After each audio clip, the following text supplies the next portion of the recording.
The Minnesota Timberwolves have become a true contender with this trade for Karl Anthony Towns to the New York Knicks, trading for Julius Randle and Donte DiVincenzo. I want to dive in that in this video, but before I do, this video is brought to you by Bridges and Stones Family and Relationship Care.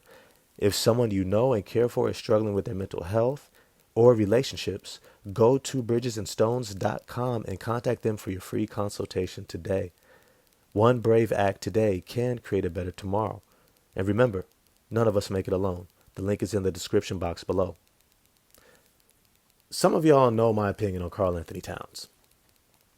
I think he is as reliable of a personality on a team as probably I've ever seen. Goofball comes to mind, aloof, unfocused, errant, awry, can't get right, might be all good terms to use when it comes to Karl Anthony Towns. Look, don't mistake someone's personality in a game for their talent and abilities. Karl Anthony Towns has great abilities, and he has tremendous talent. However, his mental mindset has never been that of a winner, has never been that of someone reliable, never been that of someone who is consistent enough to be able to stake your team and your franchise on. Yes, he has the talent, but sometimes you have to identify players beyond their talent and look at their pedigree and their makeup. And when you look at Karl Anthony Towns, he has never had the makeup of a winner.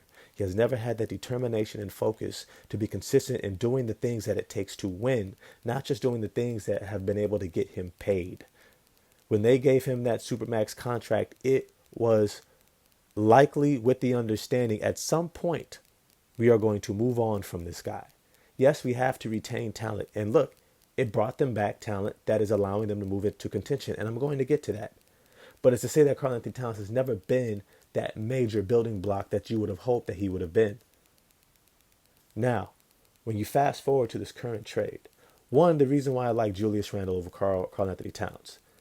Julius Randle has been an all-NBA player consistently. Consistently. I want to really earmark that. Consistently.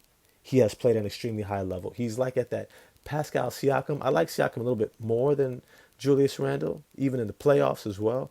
But I will say he's at that level of all NBA. He may not be your Anthony Davis and Giannis Antetokounmpo, who are superstars, but he's damn sure an all-star and plays better than pretty much 90% of the league at the forward position. Outside of those other superstars, they are better. Julius Randle is better. His ability to score at all three levels, to get to the rim, the free throw line, to knock down threes, create his own shot, play make, his ability to create for others and facilitate a little bit, his ball handling, his physicality, his ability to get downhill. And this is something that I have been pointing out over and over since this trade, is that Julius Randle's ability to get downhill and to have gravity and play with physical force is something that Anthony Edwards has desperately needed. He needs another player who has the physical requisite to be able to draw contact and attention so that he can get the other team in foul trouble and that he can draw defenses with gravity away from him on the court. Karl Anthony Towns, though he is a scoring threat and a shooting threat, no team is necessarily scared of him dominating the game, taking over, and then they lose. If Karl Anthony Towns has a great game and you lose, you live with it. You go, yeah, okay, that's who we wanted to beat us. Why? Because he has never proven to be able to beat you consistently throughout his career playing great. Ever. Ever. When he's gotten to the playoffs, it's because he's had another top tier superstar talent, either Jimmy Butler or Anthony Edwards, playing at such a high level that his inefficiencies and his inabilities do not show up as glaring as they normally do. So when it comes to Julius Randle, you have a player who contributes considerably in an area that Anthony Edwards needs in order to take the pressure and the burden off of him. This is going to really lend well to his longevity. I definitely see Julius Randle being re-signed in Minnesota. But I believe that what you'll see this year when they are rolling at their best, probably somewhere around December, you're going to see it. that this team is able to utilize them to play with such force to get other teams in foul trouble, along with their great defense, that they're going to beat a lot of teams by attrition. Meaning having a top tier defense with Rudy Gobert, Jaden McDaniels, Anthony Edwards, Mike Conley, right? These guys, Donte DiVincenzo and Nikhil Alexander Walker, they are going to be able to have a top tier defense that locks you down. And then they're going to be able to get you in foul trouble by playing with force and out physicaling you. Their physicality level is going to go through the roof. Between Rudy Gobert and Julius Randle and Anthony Edwards, they are going to overwhelm you physically. I do think that's something that the New York Knicks are going to desperately miss, especially with Mitchell Robinson out, but that's for another video. But it's to say that those two together, Anthony Edwards and Julius Randle, you have two All-NBA performers. You have two guys who play with force. You have two guys who are built more for the big-time games. Now, look, is Julius Randle some all-time great playoff performer? No, he is not. Let's be clear about that. But throughout the regular season, he does play really well. And I think he's going to play far better off Anthony Edwards than he will off of Jalen Brunson, even though he played pretty well off of Jalen Brunson. The last component of it is I also think Julius Randle is built to be a big fish in a small pond. Though he was able to excel in New York, in one of the biggest ponds that you could play in when it comes to the NBA market, I think he's better suited personality-wise to be the big fish in a little pond, right? He's better suited to be, some of y'all remember this movie Rockadoodle, Chanticleer on the farm. That's who he's built to be. Chanticleer, raising up the sun, cock-a-doodle, and looking real good. And everybody like, Chanticleer, Chanticleer. I'm dating myself. I'm born in the 80s. All that's to say is that Julius Randle is at his best when he's that big wig walking around. When he's him. In New York, he never had the personality to match the pawn in the city. He could never be the big shark. He just wasn't built like that. Even though he performed well and he's talented and he's capable, he was never built to be that big personality, that stoic personality like a Tom Thibodeau or Jalen Brunson. The guy who's not moved by the sways of the people around him. He is highly moved, which means that he's better suited for a place that just affirms him.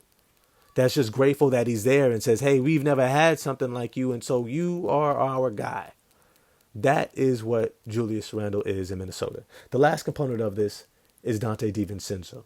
Donte DiVincenzo, look, he is a winner. He's a winner. Straight up. Winning teams love Donte DiVincenzo. They see him and they go, thank God you're here. You know what to do. You know when to get out on the break. You know when to trap the ball. You know when to get up into defense. You know when to take the certain shots that are needed to win games, and you're willing and able to make big shots. He can defend and play on both ends. He's versatile. He's more of a combo guard. He has good size defending both positions. He has really good sneaky athleticism, right? And he applies these attributes towards winning plays, hustle plays, key rebounds, defensive rotations, right? He sees the game as winners do, as he won in Villanova with Jalen Brunson and Mikal Bridges in them. And he's won in New York. He's won in Golden State. He's won wherever he's gone. He's been a contributor to winning. And now that he is shooting at all-time levels, I expect him to continue to bring that to the Minnesota Timberwolves, who have desperately needed a boost in depth and athleticism in that backcourt. They have needed it desperately. Mike Conley is 36 years old in the twilight of his career. They could not depend upon him athletically and physically in the playoffs.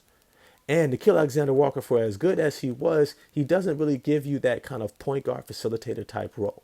Now, I know we're all excited about Rob Dillingham, but you got to be careful of putting a rookie in a key role and position for a team that's looking to contend. And Donte DiVincenzo alleviates Rob Dillingham of having to figure it all out from day one. I think Rob Dillingham is going to learn a lot from Mike Conley, and I think it's going to be for his benefit. I think having Conley around for a few seasons is going to really accelerate his development and the arc of his career in terms of his learning curve. But remember, running point guard is extremely hard. Having somebody like Donte DiVincenzo there is going to make that learning that much easier because it's going to alleviate the pressure. And you throw in a Nikhil Alexander-Walker. They are going to have a top-tier defensive backcourt and perimeter defense coming in off the bench, along with that starting lineup of Mike Conley and Anthony Edwards. I think this move makes the Minnesota Timberwolves a contender. I did not have them as a contender going into next season, especially after losing Kyle Anderson, who was a big contributor to winning, maybe not statistically, data-wise, but the plus minus and win shares. That's where he shined. He knew what to do at all times and made the right play pretty much every single time. He could hold others accountable. He was a leader, and I think Donte DiVincenzo is going to step into that role as well. And so when you look at this team, I like guys like Leonard Miller. I think he's going to step up. I definitely like Naz Reid. I think he's going to be a huge contributor, especially when he comes in at center playing alongside Julius Randle, providing that floor spacing. I think Julius Randle is going to bounce back as a shooter, and I think he's going to have a great year in a contract year. So I expect the Minnesota Timberwolves to be a top 2-3 seed. I've got Oklahoma City, I've got Minnesota, and I've got Memphis as my top 3 seeds in the West next season. But as always, I want to know what you all think. If you agree, let me know in the comment section. Like, subscribe, hit the bell for notifications. Definitely share this video in your group chats and get at me in the comment section. I'm going to get at y'all there. Peace.